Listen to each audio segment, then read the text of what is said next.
hemos tratado de que usted tenga un cuadro completo de lo que está ocurriendo en El Salvador con respecto a este caso en la Torre de Tribunales y también en el Ministerio de Gobernación. Pero lógicamente tenemos aquí en el set también a nuestro analista y nos habíamos quedado en un punto importante, ¿no? Justamente, y el punto es, ¿cuál sería su sugerencia? ¿Qué se debe hacer ahora para buscar un lugar donde ella pueda estar y no se logre reescapar? ¡Wow! ¡Qué tremendo! Sí. Pero muy buena pregunta. Yo creo que como sugerencia, porque ya me tocó en aquel momento tener a muy alto perfil, teníamos acá a Daniel Pérez Rojas, el número 2 de la organización de los Zetas.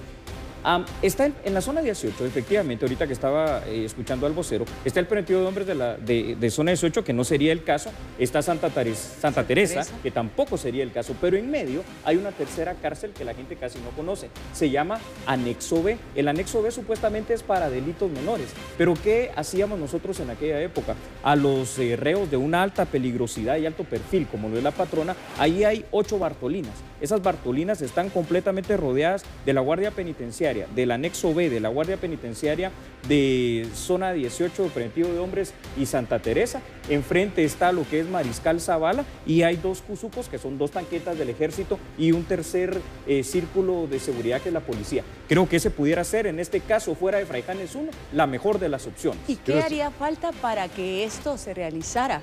¿Verdad? Porque esto es una idea, ¿no? De lo que se podría realizar las autoridades. Sin embargo, ¿qué hace falta para hacerlo? Bien, aquí hay que establecer protocolos que evidentemente no se han manejado bien y protocolo especial para el trato de ella. Como ya tiene 2 antecedentes de evasiones y seguramente va a querer hacer lo mismo, lo que hay que hacer es primero a la guardia los guardias que se le asignen, inmediatamente va a haber que pasarles polígrafo, es decir, después de una semana quizás de estar con ella. Y esto hay que estarlo monitoreando. Número 2, de alguna manera va a haber que hacer rotaciones constantes de guardias dentro de los lugares en donde esté para evitar que se cree un vínculo y evitar la corrupción como ya sucedió. Licenciado, en este caso, por ejemplo, habían suposiciones de que probablemente la patrona salió por la parte de adelante, salió con el beneplácito probablemente de las personas que la acompañaban, que en ese caso eran guardias de seguridad. Entonces, ¿cómo garantizar? ¿Será que el polígrafo es suficiente y esto que usted decía de la rotación para garantizarlo? No es suficiente. Entonces, acá lo que tenemos que hacer, al designar el lugar,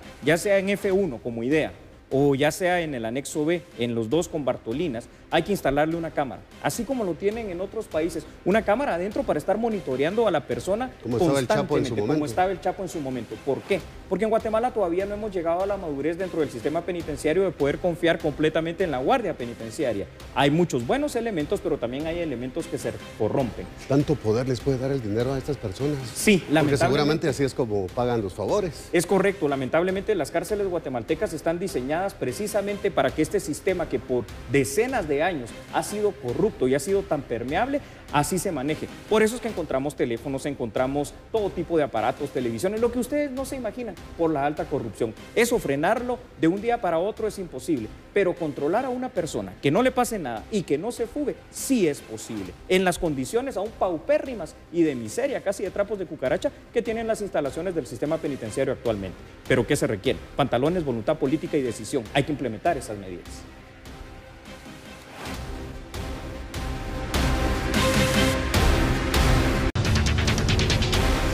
Licenciado Talamonti, usted platicaba antes de irnos a este enlace sobre las medidas de seguridad que era necesario tener. Y una de ellas usted platicaba que era el tener una cámara directa que pudiera verse. Sin embargo, a mí me surge la duda, porque usted que conoce el tema, en el Mariscal Zavala, cuando la patrona se fuga, habían cámaras de seguridad, es decir, custodiando el perímetro, y fue en la entrada porque lógicamente deben tener una garantía. Entonces, ¿qué es lo que se puede hacer en torno a que estas cámaras cumplan el cometido para el que están? Las investigaciones preliminares de lo sucedido en Mariscal Zavala establecieron que 3 días antes las cámaras habían sido retiradas para revisiones de rutina, ya preparando precisamente esta situación. Entonces creo que debe de haber acá precisamente una mezcla de todo lo que se tiene a disposición.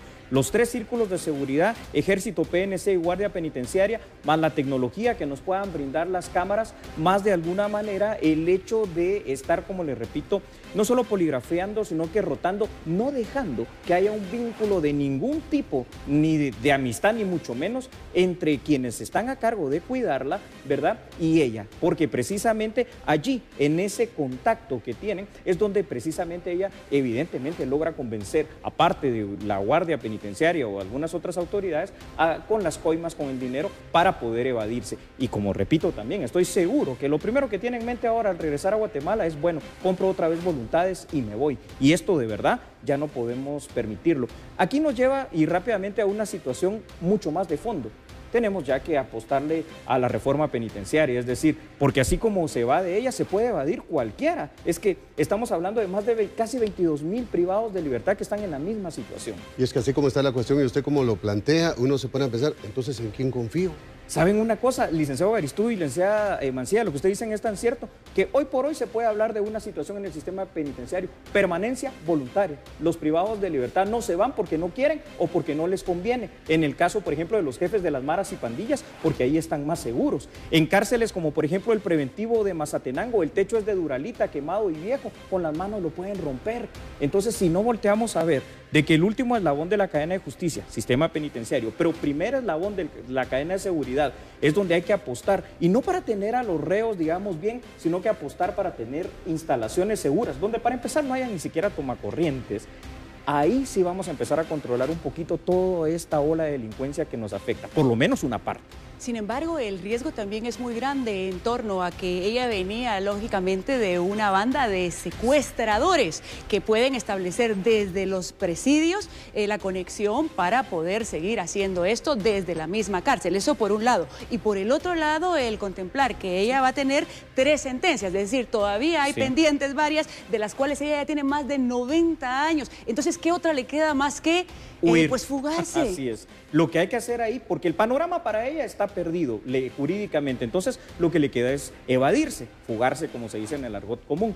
¿Qué hay que hacer? No hay que dejarla ni un solo momento, porque ya vimos que probablemente una de las hipótesis dice que hasta ciertos profesionales del derecho colaboraron en esto. Entonces, cuando ella vaya a tener visitas de los profesionales del derecho, hay que hacerlo en aquellas cabinas, hay que construirlas, si no hay, donde se está grabando la comunicación y ella no tiene el contacto directo con la persona. Cuando van a haber visitas, porque va a tener derecho a la visita, pues va a tener que ser una visita controlada, es decir, en un área específica donde esté a la vista y donde esté siendo grabado lo que tenga. Y cuando tenga el derecho, porque tiene el derecho a esos teléfonos que hay dentro de las cárceles que son tarjeteros, esas llamadas hay que grabarlas, de manera que nada de lo que haga, de lo que vea o de lo que diga quede desapercibido. Licenciado, muchísimas gracias por haber estado con nosotros aquí en Telediario. Nos da unas luces con relación a lo que estaba ocurriendo y esa recaptura de la patrona.